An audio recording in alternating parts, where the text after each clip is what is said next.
Yeah, so I'm Rick Valenzano, and this is joint work, as Carmel just said, with Nathan from the University of Denver, Jonathan and Fan at the University of Alberta, like myself. Page down is the one I got to push. There we go. Okay. So basically what I'm going to talk about is this notion of adding random exploration to greedy best first search. And we've recently started seeing a lot more algorithms that use a non-deterministic aspect to their search algorithm. And if you were at the heuristic search workshop the other day, you would have seen Martin Mueller present a couple of them. In this one, we're just going to provide a simple algorithm that's just really there to distill the fact that random exploration added to greedy best first search, it really works quite well. And that's the purpose of this algorithm. It's going to be called epsilon greedy node selection, and it isolates the impact of adding this exploration. And I'm going to show that it improves both simple and strong planners by a good margin. And then having done so, I'm going to argue that given these results, we really need to evaluate these knowledge-based enhancements that are used, these ones based on structure, so as to, and compare them to random baselines so as to determine what the role of the structure or the knowledge is in the technique. And our study is going to show more confirmation of the value of existing techniques, in particular multi-heuristic best first search and preferred operators. So if you're going to build a greedy best first search planner, for example, you'll start with greedy best first search, you'll start with a single heuristic, you'll start with some sort of operator ordering, which will probably affect the tie breaking in some respects, and you'll probably do pretty good. So here we're just trying it with the FF heuristic, for example, and fast downward. I'm using random operator ordering, so that just means I'm shuffling the generated list of successors before I'm adding them to the open list. And on 790 IPC problems, we're solving 533.2, an average of that, over 10 runs per problem. So those 790 problems are from the last 3 IPC years, usual 30-minute time limit, 4 gigabyte memory limit, and like I said, 10 runs per problem here, and that's what I'm averaging over. So that's pretty good. 533 is a good, a pretty good subset of that set, but obviously it's not as good as could be. And it's failing on a good number of the problems as well. When it's failing because the guidance is poor. GBFS, by its very nature, trusts the heuristic completely. If the heuristic says go that way, it's going to go that way. If it says go that way, it's going to go that way forever, perhaps. As long as the heuristic says keep going in that direction, it does, regardless of if it continues to get evidence that perhaps that heuristic is false. It just trusts it completely. That's what it does. So here's just an example. I mean, you can create a million of these types of toy examples, but let's say the red nodes are on the open list at a time. The green node hasn't been discovered yet. There's a goal right there, but you're going to have to perhaps go down a large plateau before you're ever going to see that other goal node, simply because you keep trusting that the heuristic suggests you should go in that area. So people try and fix this a little bit by adding planning enhancements, which adds some useful variation to the search. And what I mean by that is they're making the search do something else from time to time. That sounds like I'm really dumbing down what they're doing, and I don't mean that specifically. I'm just saying they have to make the search do something else. Obviously, if it didn't change what the heuristic was saying to do, you wouldn't see any improvements from these techniques because the search would be identical. And the variation that these techniques add is based on some sort of structure of the problem, things like helpful actions in the case of preferred operators, things like landmarks or whatever else your second heuristic is using. So that's why I'm calling them knowledge-based. They're using some additional knowledge about the problem. So for example, if I'm using a second heuristic, this can push the search in a different direction if it offers different advice than your initial heuristic.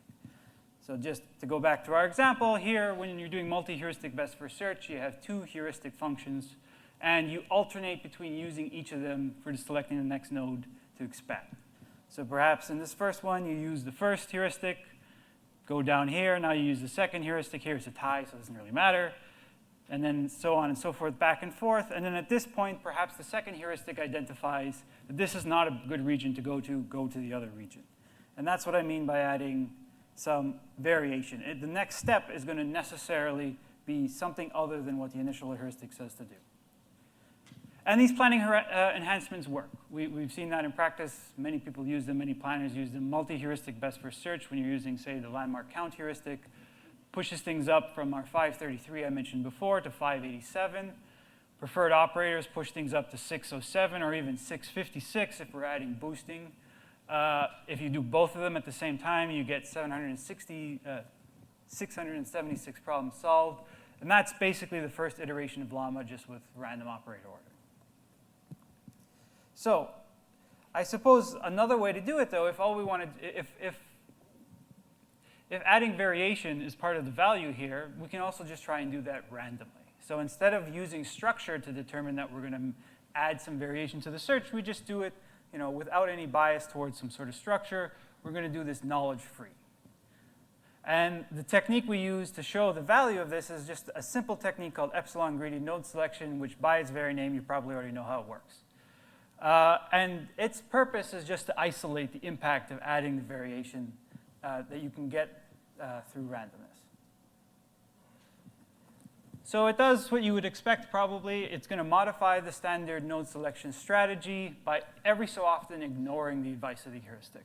So with probability 1 minus epsilon, where epsilon is some algorithm parameter, you're going to do exactly what greedy best first search does, and that is select a node from the heuristic, from the open list with the lowest heuristic value. But with some small probability, or maybe a large probability, that's up to you, it's just going to pick a random node from the open list and select that. It's not going to have any bias toward the heuristic values at all. Just pick one of them in there, and it's going to expand that one. And sure enough, this works. Otherwise, I probably wouldn't be here talking to you about it. So here we have just the results over a number of, on those 790 domains. The baseline is that initial single heuristic greedy best first search algorithm with no random exploration. Another way to think of it is it's epsilon equal to 0. And here's the value for various, here's the performance over various values of epsilon. Note the bottom's not starting at 0. Just, it's not doing that well. But it is adding quite a bit. We're here going up from our 533 up to about epsilon of 0.2, gets you up to now over 600 problems solved. That's a pretty good margin. You're talking 70 problems solved here just by randomly sprinkling like where you're picking nodes from for expansion. And it's for a good large range of epsilons too. Up to 0.75, so which means you're ignoring the heuristic 3/4 of the time. You're doing better than the heuristic alone. It's only when you get to something absurd like ignoring the heuristic 99% of the time that you start seeing real decreases in performance. This is also not just an artifact of the fact that I was using the FF heuristic. We can also try things like, okay, deferred heuristic evaluation, the CEA heuristic, the causal graph heuristic. It's all a very similar pattern where you see a bump from adding some random exploration to the search. It'd also be nice if this worked in a strong planner like Llama 2011, for example. Now, the way we implemented it in this situation is as follows. So Llama uses 4 queues, 2 that only contain the preferred operator nodes, and 2 for each of the heuristics that it uses, and it alternates between these 4 queues when it's selecting a node for expansion. That queue then suggests the node to expand. And it uses a technique called boosting as well. So we're going to use the same node selection technique. So Llama is just going to always pick the same queue as it would as in standard version. But in that queue, we're going to be epsilon greedy. So if you're selecting from the preferred operator queue, with probability epsilon, you're going to select a random node corresponding to a preferred operator. And with probability 1 minus epsilon, you're going to do what you ordinarily would.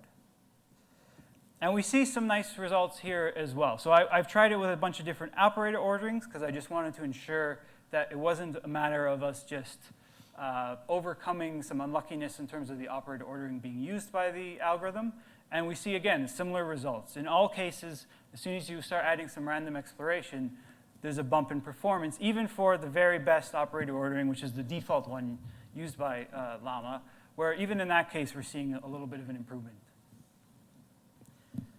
So this raises the question, if we can get this some improvement by just adding some variation with randomness, we want to ensure that the knowledge-based enhancements we're using aren't really just doing the same thing. If you're using a knowledge-based enhancement, the question is it really using that structure as it should be, or is it really just making the search different enough often enough? How crucial is that knowledge used to the resulting success? So we propose, or in the paper, what we do is we take these techniques and we replace the knowledge in that technique with randomness so as to sort of separate the technique itself from the knowledge. So what I mean by this, I'll explain through the preferred operators as an example. So this technique employs helpful actions as defined by the heuristics, which in some sense, if you don't know what that is, means that when you're computing the heuristic function identifies certain operators as being particularly promising. It thinks these ones are probably better than the others, for example. That's a very simple explanation in 3 minutes. And then you bias towards selecting these by alternating between a queue that only contains the preferred operators and a queue that contains all of them. You can also further prefer them with boosting, as I mentioned earlier. So instead of actually selecting the preferred the helpful actions, we're just going to populate that second queue with randomly selected operators. So it's just going to end up being one subset of the full open list, but not necessarily the subset corresponding to the preferred operators. And although we're not seeing as good of an improvement as you do when you see the helpful actions, you actually do see a bit of an improvement. So biasing towards just a sparse version of the open list is a fairly helpful technique. So in the first one is without preferred operators, the second one's with the helpful actions as the preferred operators, the third one's with the random operators selected, and the last one is if we selected random operators but ensured that they were not the helpful actions. And you would actually think that would go down, and it's about actually equivalent, which is a little bit surprising.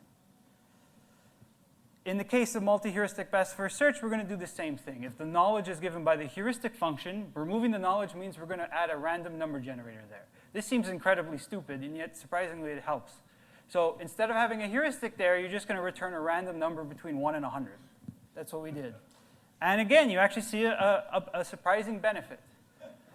The first two are with preferred operators. The last two are without preferred operators. So LM count often does outperform this random thing, but it does add a little bit of variation that's useful. I'm going to finish. You know, we're seeing it's surprisingly competitive, and that's, well, it's surprising. I just said that. It's hurting partly because LM count is hurting in a couple domains, and partly because the random heuristic helps in these by adding some variation.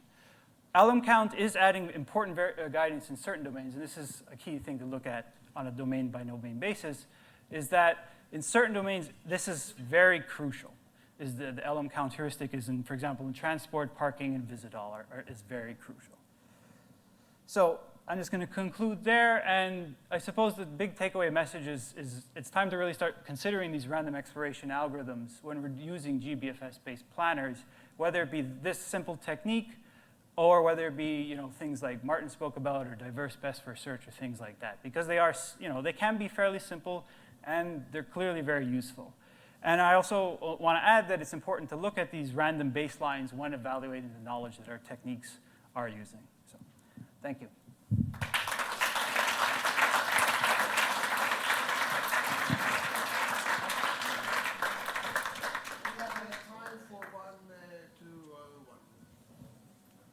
Forgive Microsoft for this problem with slides, moving to the viewer is a tough task. It takes a lot. So when the heuristic is significantly differentiating between two actions, ignoring the heuristic seems kind of silly. When multiple actions are sort of equivalent, right? You've got flat guidance. There's potentially use for randomness. So. Comment, if you would, on the next steps in sort of giving more refined, nuanced, random injection into the search process. I'm not entirely sure how to do that perfectly well. Otherwise, we would have presented something else probably. But I think partly you're right. There is this question of how things, how close are the heuristic values. There's this general intuition that as you get farther away from the goal, you're probably getting worse heuristic values. And so perhaps that's where we need to be more exploratory, if you will. If you have two heuristic values, one of 1,000 and one of 1,001, or 1,000,000 and 1,000,001, there's very little to differentiate there, but GBFS says, oh, that one's got to be better. And that's probably, maybe it's true, maybe it's not. It's hard to say. So it's probably something along those lines.